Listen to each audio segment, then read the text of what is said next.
Rajesh, do you want to comment on this? I know that you believe that, there are no walls between either of the platforms, but I know Vineet believes that the walls between the platforms are very, very, they're very much there.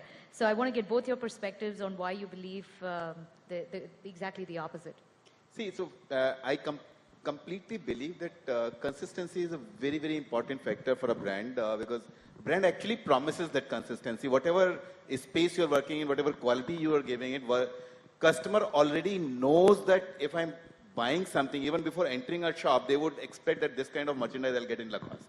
So that is the kind of consistency, whether you're offline, online, on app, anywhere in the world also, by geographical boundaries also. Wherever you find the brand has to speak one language and the customer needs to know that language. And that is very, very important for a brand that they remain consistent in the minds of the customer so the customer doesn't get confused out there. So extremely important to maintain that consistency across the globe or across geographies, across the distribution channel, whether it's online, offline, whether it is travel retail, city, everything must speak one language. Of course, one does make a little difference out there. So for example, a brand, let's say I take example of our own brand. In Paris, we would sell more of heavy jackets. In India, we would not sell that. Within India is such a large market that when we go to South, there is nothing called winters there. There are only, what I hear is that there are only 3 weathers, hot, hotter, and hottest. So we don't send so many heavy jackets out there. We do send some jackets there so that the people who travel from there to overseas, they would need those jackets. But still, the consistency of providing your merchandise as per the channel, as per the geography is extremely important. Vineet, do you want to comment on this, on why you believe that the walls are very, very much present between each of the channels? See, I think it's majorly present from a product availability perspective. And it's not that as a brand, I will stand for a different promise when I sell from a third-party website to what I will do on my own website to my stores or shop-in-shops.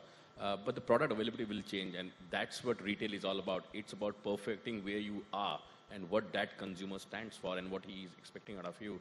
I'll take an example of Bombay. It's a large city, and the tastes change. Okay, a Ghatkopar to a Thane to a Linking Road to a Phoenix. They are different consumers for you, and you have to tailor-make the last 20% of the collection for them. Because if you're not doing that, you're not doing justice to that consumer. Then you're so those walls do exist. I cannot have the same, I'll refrain from using the word experience, but I think product availability and promise, when I sell from Amazon or to a Myntra and to my own website, there will be differentiation, there will exist. You go to Amazon for speed, right? That's what Amazon is known for globally. You go to some of the Indian websites majorly to consume discounts. Right, that's how the billing. And you come to the brand for experiencing the brand in its entity. So those are different channels, and that's how the product will change and availability will change. Yes, today with omni-channel, though it's too much said than reality, but it's fine, it needs to be done. I'm not saying away that it's not. But I think a lot of brands are trying to overdo this, and that's when the struggle will start, because I've spent a few weeks looking at the US market especially, and Stefan and some colleague here will agree. People are moving back to retail, right? Because end of the day, everyone realized we need experience, okay? And you cannot provide that touch, feel experience online. And so there is a wall. Why do you go to a neighbor's shop? And why do you go to a shopping mall to shop? Because there is a difference of experience. And those differences will remain, and I think brands have to be conscious about it. Where is the thin line of saying doing everything everywhere because it's going to be expensive? And end of the day, as brand, we also have to make money, right? And that's what it is required. So, yeah, Stefan. So I think that the dichotomy of these perspectives makes 100% sense, because there's no one right answer. It depends on the brand. It depends on the business model. When I think about Lacoste, retreat from the United States years ago and return to the United States with your own stores and a spectacular execution of the brand in the stores.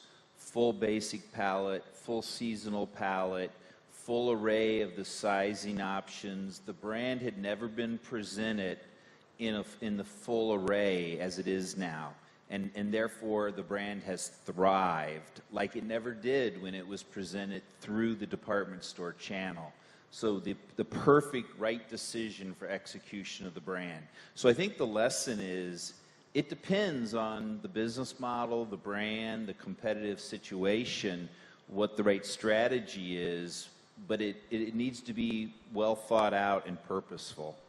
So just would like to add here, Steve. So when I say consistency, it definitely does not mean that no innovation. In fact, innovation is the first thing for any retail organization. Innovation, technology, and let's say the design codes, these are the three very, very important things for any brand. And when we talk about innovation, it's not only in products, it has to be across all channels. Even our store, as you rightly said, that in UK or Paris, wherever you saw that. But whatever you see in UK or Paris, you will see exactly the same thing in India. So the customer would not get confused that whether he's buying from Lacoste or he's buying from a Lacoste take or something of that sort. So that's what I meant by consistency, not the innovation. Innovation is the most important thing. Adesh?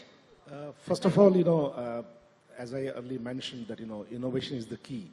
I think the most important from the brand perspective, I echo the same view what Stephen mentioned and Rajesh mentioned. It is the communication, what you want to do. Now, if you are making a communication, whether it is online, offline, or any other mode or omni-channel, you can't have different communication channels. It has to be only one communication. But the second part is the process, approaching the customer.